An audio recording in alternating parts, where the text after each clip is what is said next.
ओम नमः शिवाय। भगवान शिव हमें अवसर देते हैं, लेकिन सफलता हमारे कर्म तय करते हैं। सच्चे मन से किया गया अच्छा कर्म कभी व्यर्थ नहीं जाता। भाग्य हाथ की लकीरों में नहीं, कर्मों की तकदीर में होता है। और उस दिन से उसके जीवन का नियम बदल गया। तो एक छोटी सी कहानी, सच्चे भक्त की शिव की कहानी। प्रयागराज के पास एक छोटा सा गांव था। उसी गांव में विवेक हमेशा अपनी किस्मत को कोसता रहता था। वो कहता था, भोलेनाथ ने मुझे ही इतना दुख क्यों दिया? क्यों मेरे जीवन में इतनी परेशानियां हैं? घर की हालत कमजोर थी, नौकरी बार बार छूट जाती थी, लोग उसका मजाक उड़ाते थे। धीरे धीरे विवेक का विश्वास टूटने लगा। एक दिन सावन का महीना था। वह पास के शिव मंदिर में गया। मंदिर में बैठे एक वृद्ध पुजारी ने उसकी उदासी देख ली। पुजारी ने कहा, बेटा इतने परेशान क्यों हो?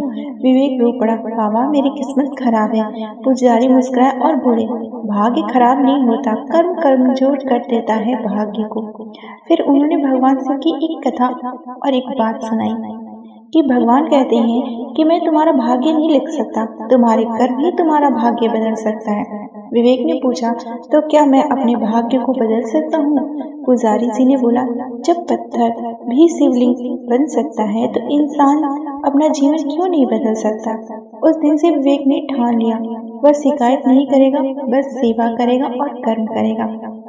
उसने रोज सुबह उठकर माता पिता के पैर छूने शुरू कर दिए, गांव के बुजुर्गों की मदद करनी शुरू कर दिए। जो काम मिलता ईमानदारी से करने लगा। मंदिर में जल चढ़ाने से पहले मन को शुद्ध करता। धीरे धीरे चमत्कार होने लगे, लोग उसका सम्मान करने लगे, उसे स्थायी काम मिल गया, घर में सुख शांति आने लगी। एक दिन वही पुजारी मिले जिन्होंने मंदिर में उसको समझाया था और उससे बोला, देखा बेटा, भोलेनाथ भाग्य नहीं बदलते, तुम्हारे कर्मों ने तुम्हारा भाग्य बदला।